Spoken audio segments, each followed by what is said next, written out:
"Don't come inside," Giant Bride begged, the lonely cowboy who wanted her soul. The dust storm came from nowhere, the way desert storms do. One moment, clear sky on the horizon. The next moment, a wall of red-brown chaos obscuring everything.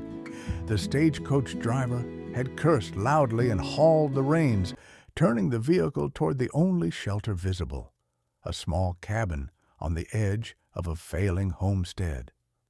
Elias Thorne was collecting firewood when the stage lurched into his yard, spewing dust like a demon. He stood frozen, watching the driver and two passengers pile out and rush toward his cabin.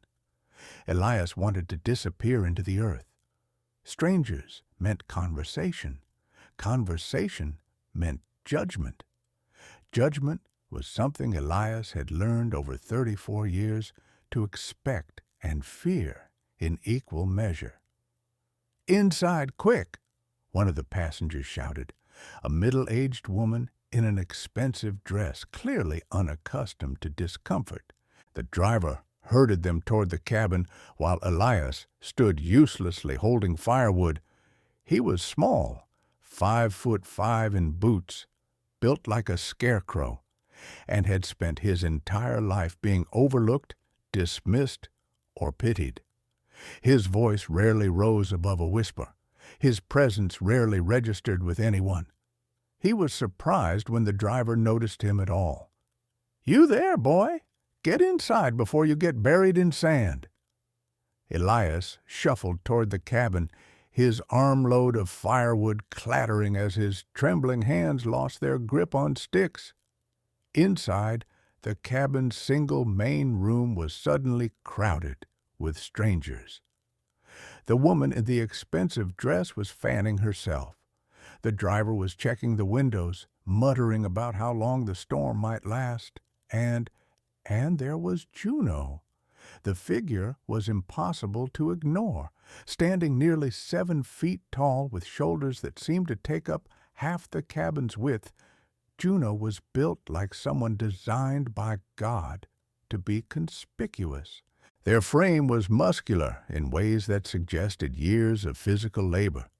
Their face was angular and strong, and they wore a wedding dress, not just any wedding dress, a gown that had clearly seen hard years, white turned gray, lace hanging in tatters, the bodice strained across a chest it was never meant to accommodate, the skirt shortened and patched with mismatched fabric.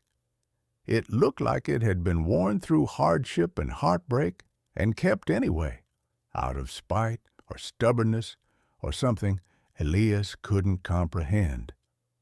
"Well," the woman in the expensive dress said, her nose wrinkling, "this will be unpleasant."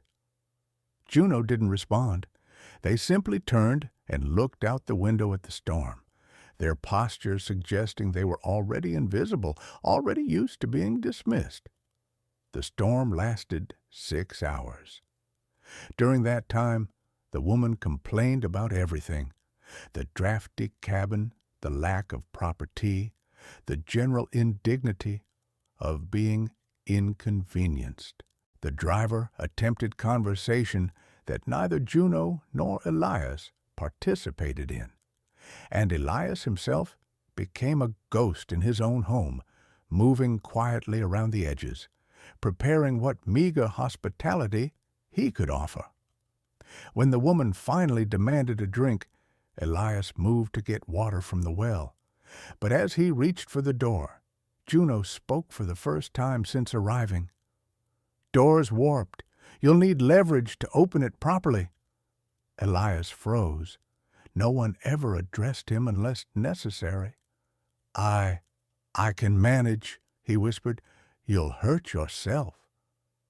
Juno stood and, with a few powerful movements, opened the door easily, locating the precise point where the frame had swollen and adjusting for it. They looked back at Elias. "There, go on." Outside, Elias's hand shook as he lowered the bucket into the well. His whole life was people ignoring him or mocking him or occasionally, rarely, being kind, out of pity. He wasn't used to simple helpfulness, direct aid without commentary or judgment. When he returned with water, the woman drank without thanks. The driver left the cabin briefly to check on the horses, and Juno, sitting silently in the corner, caught Elias's eye and offered a small nod of acknowledgment that felt more genuine than any conversation Elias could remember. By evening, the woman had fallen asleep, exhausted from complaining. The driver was snoring in a chair, and Elias found himself alone, or as close to alone as one could be, with a 7-foot-tall stranger in a wedding dress. "Your place has fallen apart," Juno said without preamble. "The fence has 3 collapsed sections. The roof's got a leak right above the stove, and the woodpile isn't protected. You'll lose half to rot if the rains come." "I know." Elias's voice was barely audible. I can't manage it alone." "Why didn't you hire help?" "I don't have money, and besides, people—" He trailed off, uncomfortable. "People what?" "People aren't comfortable around me. I'm not right somehow. My fiancé said so before she left. Said I made her feel like she was being drained just from being near me.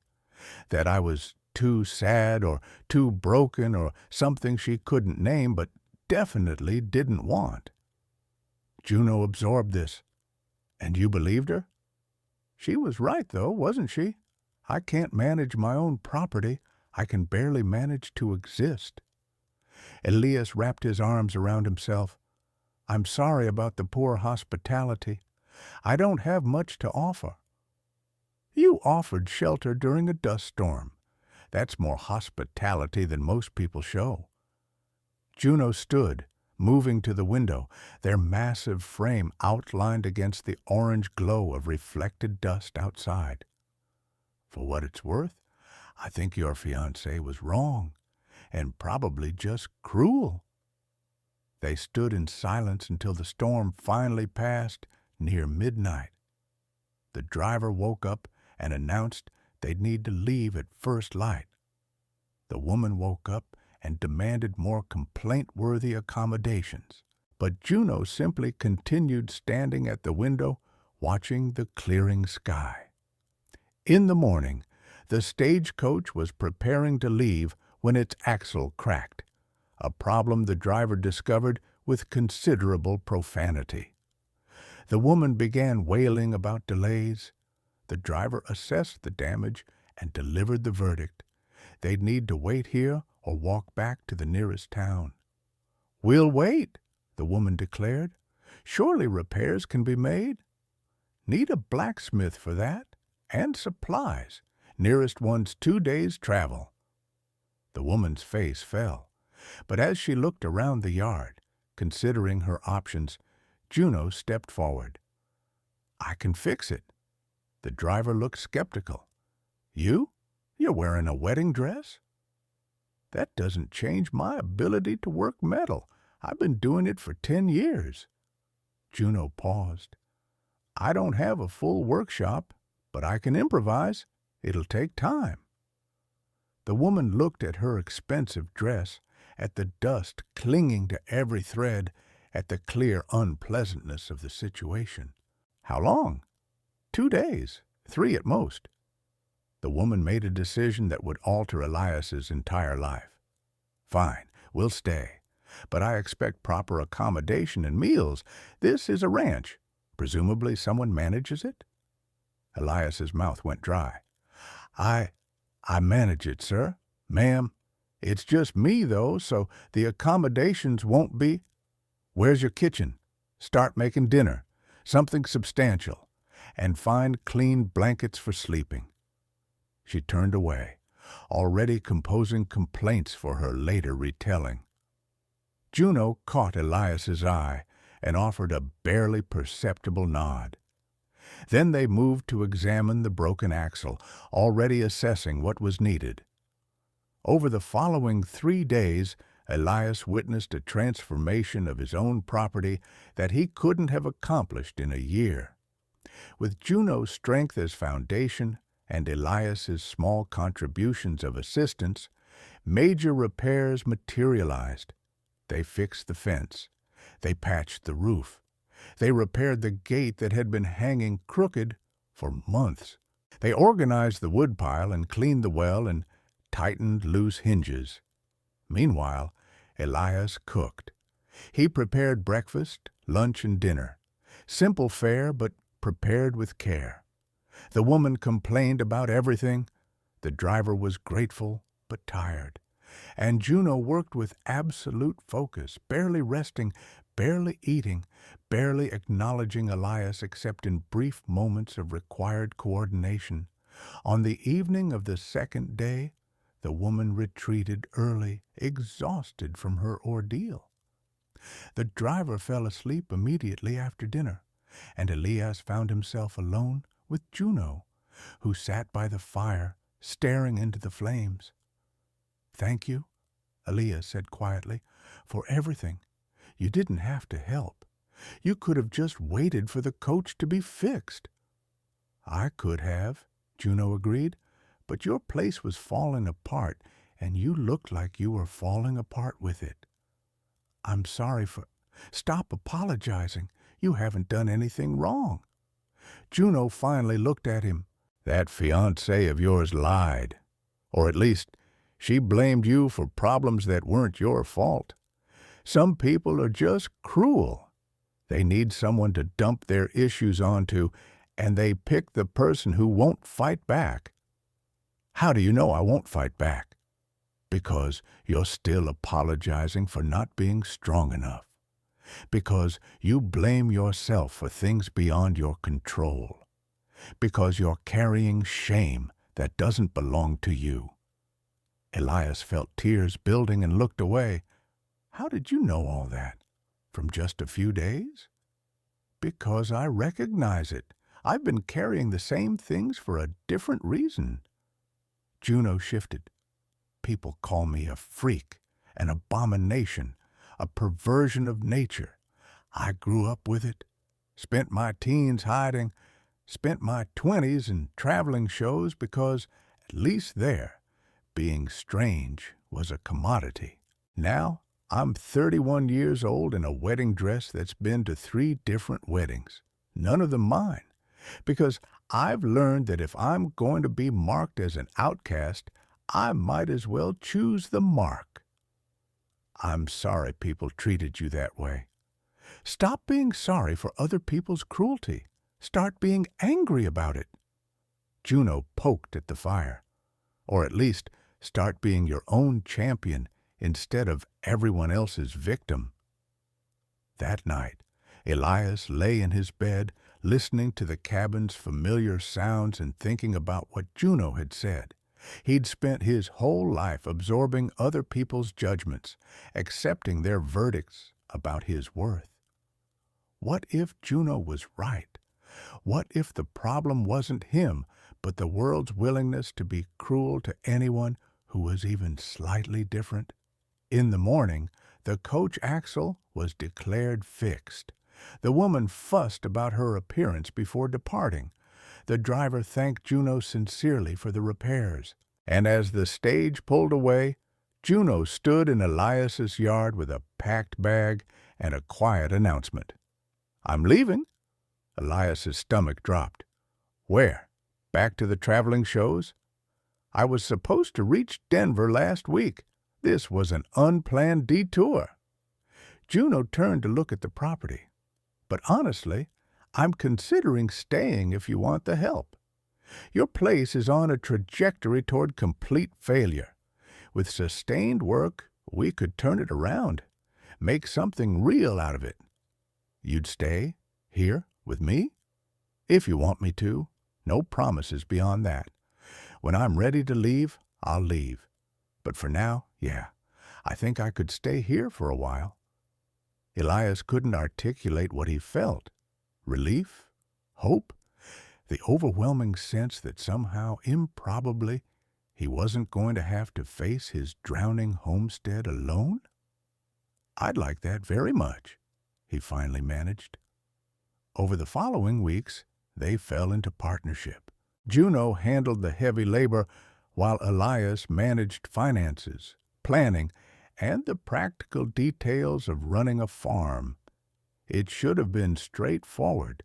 A transaction of labor for shelter, nothing more, but something else grew between them in the quiet evenings, the shared meals, the moments of genuine collaboration. Juno began to relax.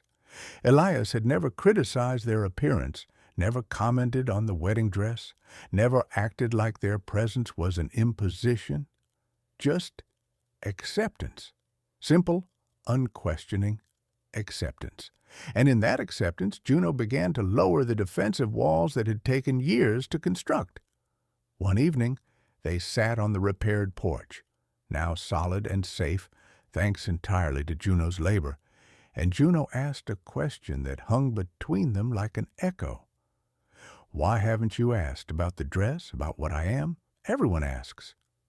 Elias considered carefully. "Would you want to answer?" "I don't know. I'm used to people asking like I'm a puzzle to be solved, like I'm an insult that requires explanation." "I don't think you owe anyone explanation. You're just you." That seemed like it was enough. Juno was quiet for a long moment. "I was born male, or at least that's what the doctor said when I emerged. But I never felt like a boy, always felt wrong in that body. Felt right in dresses and gestures, in things society said were impossible for someone built like me." They paused. "So I left, became whatever I needed to be to survive. The wedding dress came later, after I learned that sometimes the only way to claim your own shame is to wear it proudly." "And have you? Claimed it?" "I don't know. Ask me in 5 years." Juno turned to look at Elias. "Does it matter what I am? Does it change anything about what I'm doing here?" "No, it doesn't matter. I'm just grateful you stayed." That night, Juno went to sleep in the small room they'd claimed, and Elias lay in his bed wondering what it meant that he'd found exactly what he needed in the last person he expected to meet. As seasons changed, the homestead transformed.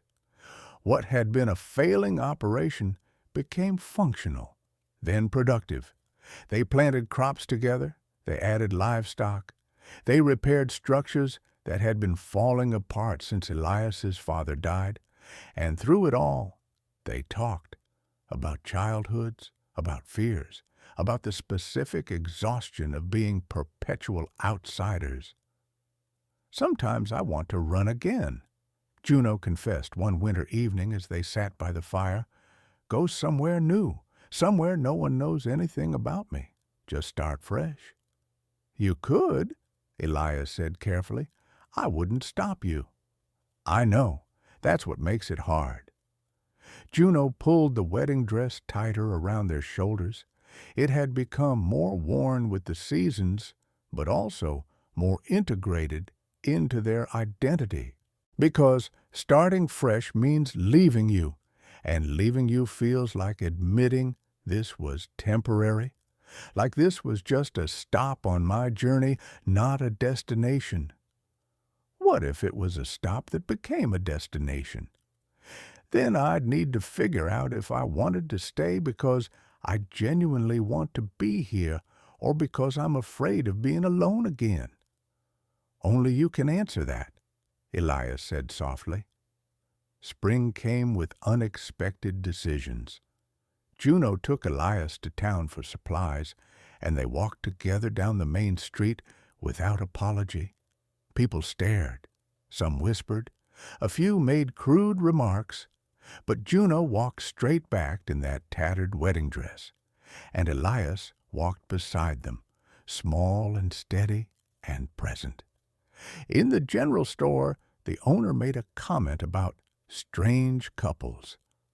Juno didn't respond to him, but afterward they took Elias's hand and held it as they left the store, a gesture so simple and profound that it shattered something in Elias's understanding of his own possibilities. "I don't want to leave," Juno said that night, speaking into the darkness between their beds. "Not anymore.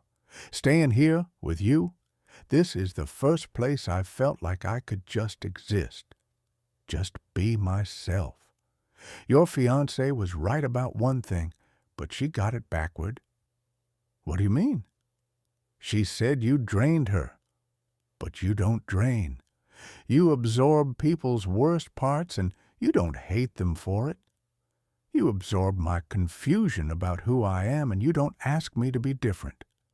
You absorb the weight of this property, and you don't ask for gratitude. You're not draining. You're grounding. You keep me from floating away into nothing." Elias felt tears on his face. "Stay then. Please, stay." "All right, I'm staying." That summer, they married quietly. Not in any church. The priest wouldn't perform a ceremony for what he called an unnatural union. Instead, they married in the field they'd cleared together, with only the land as witness. Juno wore the wedding dress. Elias wore his father's suit. They exchanged vows they'd written themselves, promising not perfection, but presence, not unchanging love, but love that would grow and shift and persist. "I promise to stay," Juno said, "as long as I'm choosing to stay, and I choose to stay."